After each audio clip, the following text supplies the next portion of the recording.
আমরা কিন্তু সবাই জানি বা বয়স্ক বাবা-মাদের কাছ থেকে শুনেছি যে এফডিতে ইনভেস্ট করাটা সবচেয়ে সেফ এবং এখন অবধি কিন্তু আমরা সবাই এফডিতে ইনভেস্ট করি। তাই আজকের এই ভিডিওতে আমরা জানবো কত টাকার ফিক্সড ডিপোজিট করানো উচিত, কত টাকার এফডি করালে ট্যাক্স দিতে হবে না, জেনারেল পাবলিক সিনিয়রদের জন্য কি নিয়ম রয়েছে, লিমিটের ওপর যদি আমরা ইনভেস্ট করি এফডিতে তাহলে কত টাকার ট্যাক্স লাগবে এবং এই লিমিটটি কত টাকার মানে কত টাকার এফডি আমরা ইনভেস্ট করতে পারবো, সব ব্যাংক মিলিয়ে বা সিঙ্গেল ব্যাংকে আমরা এফডিতে কত টাকা রাখতে পারবো।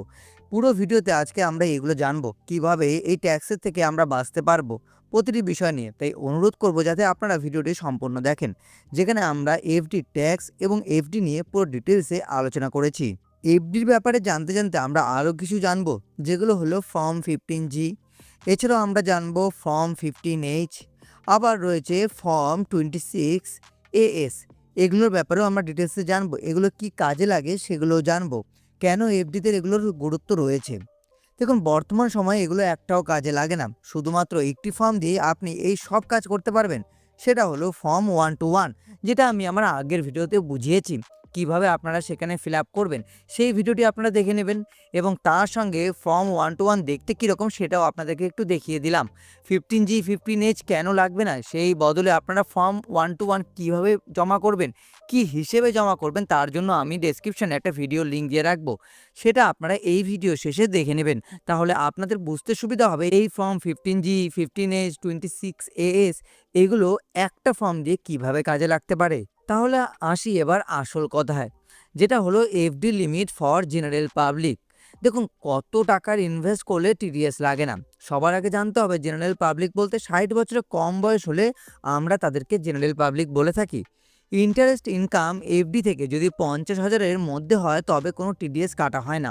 হ্যাঁ, এবার এই 50,000 কিন্তু এখন রাখা হয়েছে, আগে যেটা ছিল 40,000 জেনারেলদের জন্য সেটা বাড়িয়ে 50,000 করা হয়েছে। TDS will be deduct 10%। এখানে আপনি যে টাকা ইনকাম করবেন তার পর আপনার কাছ থেকে সেই ইন্টারেস্ট অ্যামাউন্টের কাছ থেকে 10% টিডিএস এর নাম করে কেটে নেওয়া হবে। এবার দেখুন, আমরা বর্তমানে এটাও জানি যে আপনাদের ইনকাম যদি 10 থেকে 12 লাখের মধ্যে হয় তাহলে আপনাদের মধ্যে কোনো ট্যাক্স দিতে হয় না, যেটা রিসেন্টলি বাড়ানো হয়েছে।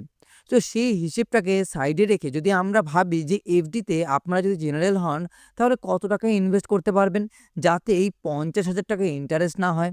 এবার এই 50,000 টাকা যাতে ইন্টারেস্ট না হয় তার জন্য আমাদের দেখতে হবে ক্যালকুলেশন, যে আমরা বা আপনারা কত টাকা ইনভেস্ট করলে 50,000 টাকা ইন্টারেস্ট হবে না। একটা ক্যালকুলেশন দিয়ে আপনাদেরকে দেখাচ্ছি। ধরুন আপনারা 7 লক্ষ টাকা ইনভেস্ট করেছেন, 7% ইন্টারেস্ট দেওয়া হচ্ছে। 1 বছরের জন্য ইনভেস্ট করলেন, সেই ক্ষেত্রে আপনার যে ইন্টারেস্ট অ্যামাউন্ট দাঁড়াচ্ছে 49,000 টাকা। এখানে আপনি যদি 6.5% বা 6% ইন্টারেস্ট পেতেন তাহলে আপনি এই 7 লক্ষর বদলে 8 লক্ষ বা 9 লক্ষ টাকাও ইনভেস্ট করতে পারতেন। আবার যদি 7%-এর উপরে যদি আপনি 8% পেতেন সেই ক্ষেত্রে আপনি 6 লক্ষ বা 6.5 লক্ষ টাকা ইনভেস্ট করতে পারতেন। শুধু মনে রাখবেন, আপনি যখন এই হিসেবটা করবেন এই 49,000 টাকা যাতে পার না হয় বা 50,000 টাকা যাতে পার না হয়, তাহলে কিন্তু আপনাকে ট্যাক্স দিতে হবে বা আপনার এই ইন্টারেস্ট অ্যামাউন্ট থেকে টিডিএস কেটে নেওয়া হবে, সেটা 10%, যেটা আমি আপনাদেরকে ভিডিওর একটু আগেই বলেছি। এই হিসেব করে আপনারা ক্যালকুলেশন করবেন, ক্যালকুলেটারের লিঙ্কও আমি ডিসক্রিপশনে দিয়ে রাখবো, যাতে আপনারা এফডি করানোর আগে এটা ভালোভাবে দেখে নিতে পারেন। তাহলে দ্বিতীয়তে আসবে সিনিয়রদের ক্ষেত্রে কি লিমিট রয়েছে। দেখুন, এখন যদি আমরা সিনিয়র সিটিজেনদের ক্ষেত্রে কথা বলি, যাদের বয়স 60 বছরের ঊর্ধ্বে, তাদেরকে আমরা একমাত্র সিনিয়র সিটিজেন বলি। তাহলে সিনিয়র সিটিজেনদের জন্য আলাদা বেনিফিট রয়েছে।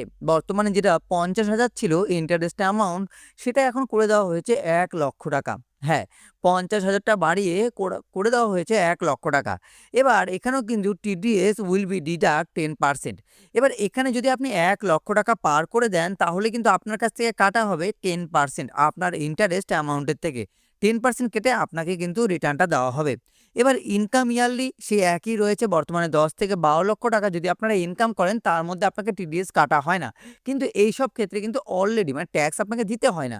কিন্তু এই এফডি থেকে যে টিডিএস কাটা হয় সেটা কিন্তু আপনি এই 10, 12 বা 5 লক্ষ যাই ইনকাম করুন না কেন আপনাকে না জানিয়েই টিডিএসটা কেটে আপনার ইন্টারেস্ট অ্যামাউন্ট আপনাকে বাকিটা ফেরত দেওয়া হয়।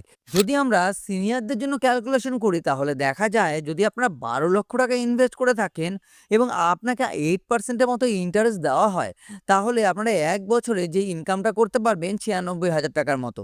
তাহলে আপনাদের এখানে টিডিএস লাগছে না বা টিডিএস কেটে আপনাকে আপনার টাকা দেওয়া হবে না বা আপনার কাছ থেকে কোনো ট্যাক্স নেওয়া হবে না। যদি ১২ লক্ষর বদলে আপনারা ১৩ লক্ষ বা ১৪ লক্ষ টাকা ইনভেস্ট করেন তখন আপনার কাছ থেকে কাটা হবে। কারণ এই ১ লক্ষ পার হয়ে যাবে ইন্টারেস্ট অ্যামাউন্ট। আবার যদি 8% এর জায়গায় 7% বা 7.50% আপনাকে দেওয়া হয় তাহলে আপনি ১২ লক্ষর বদলে ১৩ লক্ষ ১৪ লক্ষ টাকাও ইনভেস্ট করতে পারবেন।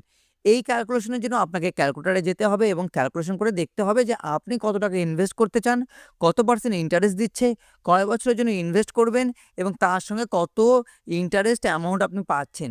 এইসব যখন আপনি হিসেব করবেন তখন দেখবেন যে আপনার পুরো অ্যামাউন্টটা বের হয়ে গেছে এবং ইনভেস্ট করতে আপনার সুবিধা হচ্ছে।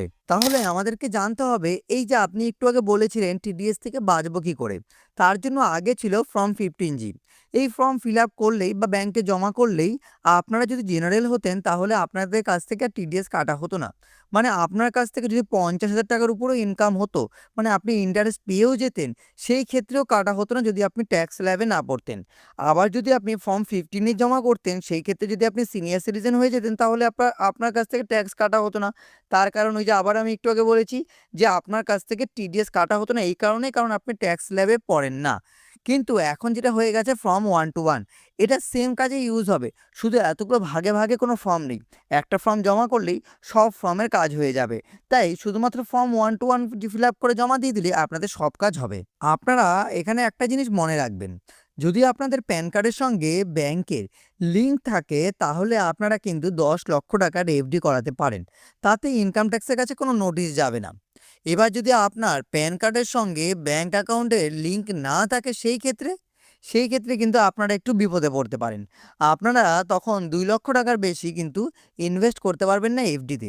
যদি আপনারা ২ লক্ষ টাকার বেশি ইনভেস্ট করে ফেলেন তাহলে আবার নোটিশ যেতে পারে এবং নোটিশ গেলে আপনার কাছে আবার সেই হিসেব চাওয়া হবে এত টাকা কোথা থেকে পেলেন। আর যদি লিঙ্ক থাকে তাহলে মনে রাখবেন ১০ লক্ষ টাকার বেশি কোনোভাবে আপনারা ইনভেস্ট করবেন না। আরেকটা কথা আমি আপনাদের বলতে চাই যে আপনারা একটা ব্যাংকে ইনভেস্ট করুন, ২টা ব্যাংকে ইনভেস্ট করুন, ৩টা ব্যাংকে ইনভেস্ট করুন। সবগুলো মিলিয়ে কিন্তু ক্যালকুলেশন করা হয়। কারণ সব ব্যাংকে আপনি কিন্তু একই প্যান কার্ড জমা দিয়েছেন।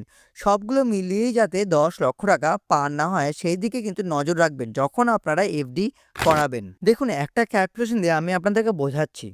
মনে করুন আপনি ইন্টারেস্ট অ্যামাউন্ট থেকে ৬০,০০০ টাকা ইনকাম করেছেন ১ বছরে। সেই ক্ষেত্রে আপনি ১০,০০০ টাকা বেশি ইনকাম করেছেন। ৫০,০০০ টাকা অবধি আপনার ছাড় ছিল। তো সেই ক্ষেত্রে যে ১০,০০০ টাকা আপনি বেশি ইনকাম করেছেন তার ১০% কাটা হবে। তার মানে আপনার কাছ থেকে সেখানে সেই ১০,০০০ টাকা থেকে ১,০০০ টাকা ব্যাংক কেটে নিবে বা ট্যাক্স ডিপার্টমেন্ট কেটে নেবে। কেটে নিয়ে আপনাকে কিন্তু ওই 59,০০০ টাকাটা রিটার্ন দেওয়া হবে। একই রকমভাবে সিনিয়র সিটিজেনদেরও কিন্তু একই হিসেব হয়। যাতে আপনারা বুঝতে পারেন তার জন্য একটা ছোট্ট এক্সাম্পল দিয়ে আমি আপনাদের ব্যাপারটা বুঝিয়ে দিলাম। এর থেকে তো আপনি বুঝতেই পারলেন যে কত টাকা বা কীরকমভাবে টিডিএস কাটা হয় এফডি থেকে।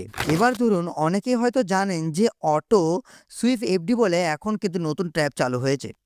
সেভিংস অ্যাকাউন্ট থেকে অটো এফডি হয়, বারবার ক্রিয়েট অ্যান্ড ব্রেক হয়। মানে আপনি তৈরিও করছেন আবার ভাঙছেন যখন দরকার পড়ে।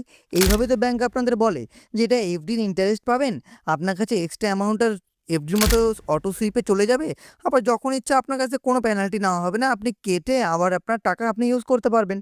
এই যে আপনি ভাঙছেন ১০ লাখ টাকার মধ্যে কিন্তু এই লিমিটটাও ধরা হয়। তার মানে বুঝতেই পারছেন যে অটো সুইফট এফডি যে আপনি করাবেন এবং ভাঙবেন, এটাও কিন্তু কাউন্ট করা হয় সেই ১০ লক্ষ টাকার মধ্যেই। যদিও সব কিছু মিলিয়ে পার হয়ে যায় তাহলে কিন্তু আবার ওই ভয় ইনকাম ট্যাক্সের নোটিশ আসতেই পারে। দেখুন এফডি সেফ, কিন্তু যদি আপনি এফডির সমস্ত রুল না জানেন তাহলে আপনি এফডি থেকেও বিপদে পড়তেই পারেন। এবার আপনাদের কি মনে হয় এফডিতে এই নিয়মগুলো বা এই ট্যাক্সের নিয়মগুলো কি ঠিক? তা আপনারা অবশ্যই আমাদেরকে কমেন্টের মাধ্যমে জানাবেন। আর যদি আপনাদের মনে হয় আলাদা কোনো টপিক নিয়ে ভিডিও তাহলে আপনারা সেটাও আমাদের কমেন্টের মাধ্যমে জিজ্ঞাসা করবেন। যদি আপনাদের এই ভিডিওটি ভালো লেগে থাকে তাহলে ভিডিওটি লাইক এবং শেয়ার করে দিবেন বন্ধুবান্ধব গুরুজনদের সাথে।